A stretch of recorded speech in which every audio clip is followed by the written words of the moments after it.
We need straight lines and solid build quality, not rare metals and short warranties.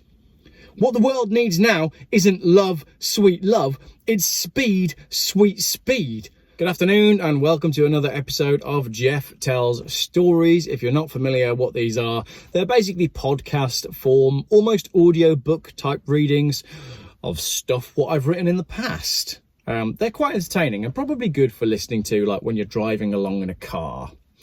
Anyway, this one is called The Future is the Past, brackets, sometimes there's a man. And I quite like this piece. You know that moment in every disaster movie, every end of the world movie you've ever seen? There'll be an explosion or a bomb or a volcano or an avalanche, but sometimes there's a man. The man who's driving the RV at high speed while the ash and carnage rains down around him. The man who jumps on a Triumph Speed Triple through an exploding car crash, emerging without so much as a singed eyebrow. The man who escapes a fiery, burny, certain death by driving fast and looking cool with style and panache and a pair of Ray-Bans. Sometimes there's a man. And here in 2023 now, this was written last year. Here in 2023, it could be you. Recent years have given us the literal representation of every action movie we've ever seen. All the key players in good blockbusters have been present. Heroes and villains and megalomaniac media moguls and corrupt politicians and war criminals and do-good celebrities and G.I. Joe public and mobsters and monsters and heroes that turn out to be villains and villains that turn out to be heroes. If 2018 to 2022 was a movie, the forest has burnt down, the house has flooded, caught fire, collapsed, and been caught in an avalanche.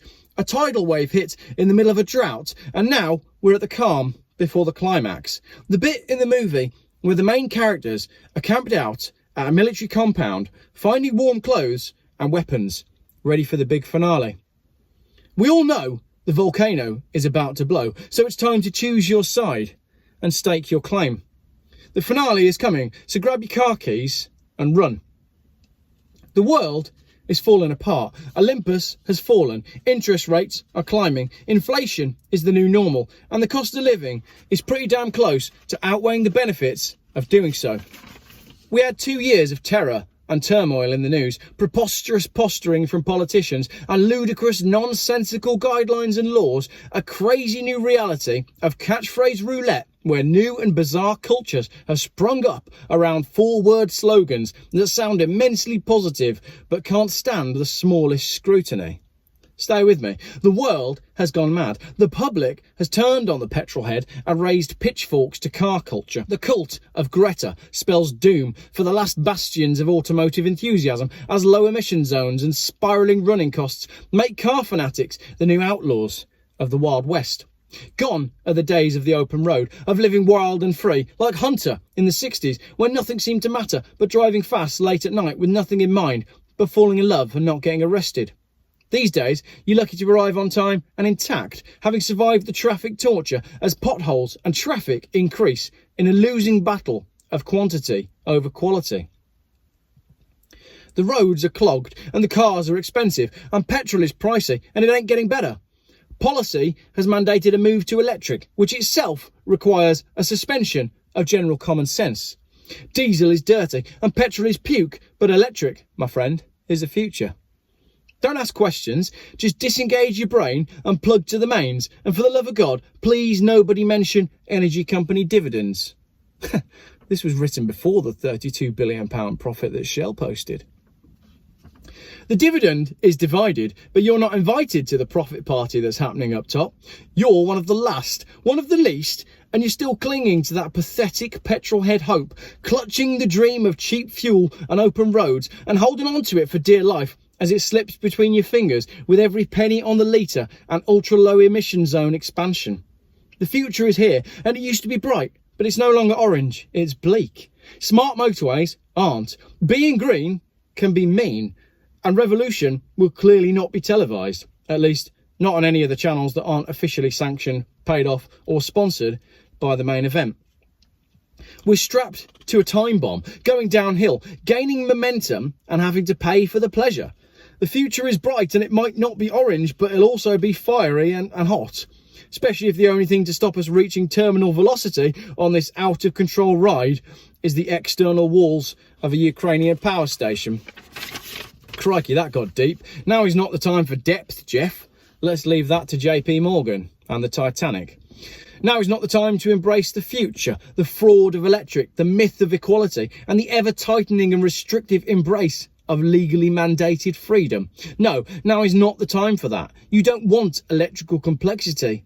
You want raw internal combustion. You want it turbocharged and wagon-shaped. You want angles, not curves. Like the timeless pyramids, we need straight lines and solid build quality, not rare metals and short warranties. What the world needs now isn't love, sweet love. It's speed, sweet speed. The volcano might be raging behind you, but keep it in the rearview mirror and you'll be fine. Just keep the tank full. Your foot to the floor, your knuckles white, keep it pinned, keep it open, keep the focus.